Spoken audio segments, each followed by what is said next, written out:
Now to one of the year's most anticipated movies. We're talking about First Man. It explores the life of the first man to walk on the moon, Neil Armstrong. And Craig, you got to sit down and talk with the stars of that movie. I did. I went down to Florida, met up with Ryan Gosling, Claire Foy, and director Damien Chazelle at the Kennedy Space Center, where honestly, kind of geeked out at some exhibits, talked about the new movie and the challenges of portraying one of the most famous men in the world. No, this is amazing. This view. The bells at the end are so beautiful. God. Even Hollywood's biggest stars. Claire, come here. Oh my God. It's like looking at the Titanic or something. Stand in awe when staring at a rocket designed to take men to the moon. Oh my God. That's pretty remarkable. It was 1969 when the Saturn V rocket launched Neil Armstrong and his crew on that historic mission. It's one small step for man, one giant leap for mankind. The astronaut who took those famous first steps, the focus of the film First Man, starring Claire Foy and Ryan Gosling. When you were in the capsules during the actual filming of the movie, what surprised you most about those? Well, I guess I should have known what was coming because they referred to the astronauts as spam in a can. Yeah. But I came to understand where that name came from.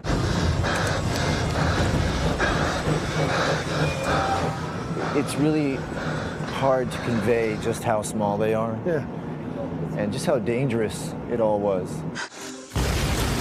That danger is vividly portrayed in heart-pounding scenes directed by Damien Chazelle, who avoided using green screens and even utilized real NASA artifacts like this astronaut van that carried the crew of Apollo 11 to the launch pad.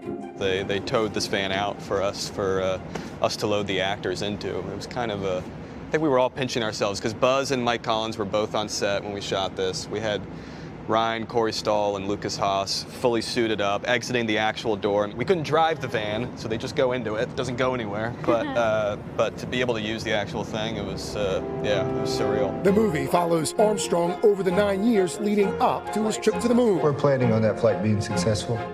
It traces his challenges in the sky and on the ground as the Armstrong's marriage is put to the test again and again.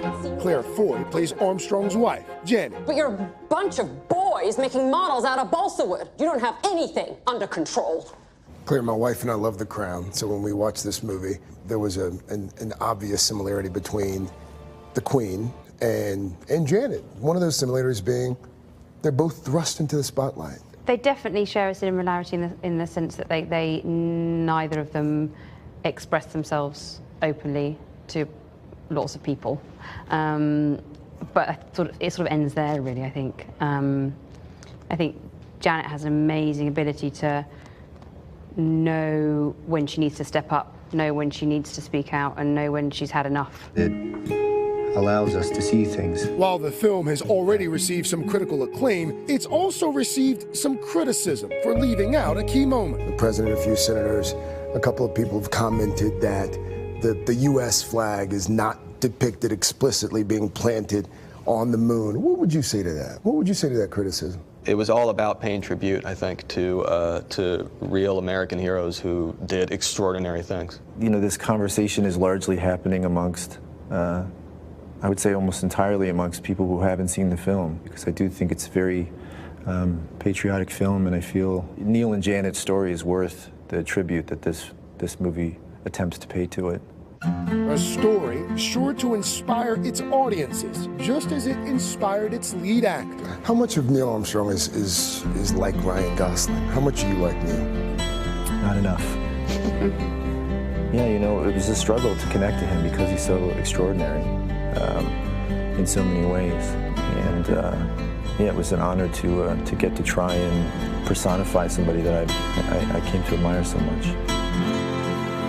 it was really cool being able to walk around the Kennedy Space Center with them. Claire Foy, by the way, we thought she had seen the Saturn V rocket. Yeah. She had not. So when she walks into the museum there, and she takes a look up, literally shrieking with delight as she sees it. Everybody should go to the Kennedy Space. Wow. Agreed. That was my first time there. I've never been. I've never been. Worth a trip. First Man, by the way, opens this Friday. Special thanks to the Kennedy Space Center and to our sister company, Universal Pictures, for providing the film crew.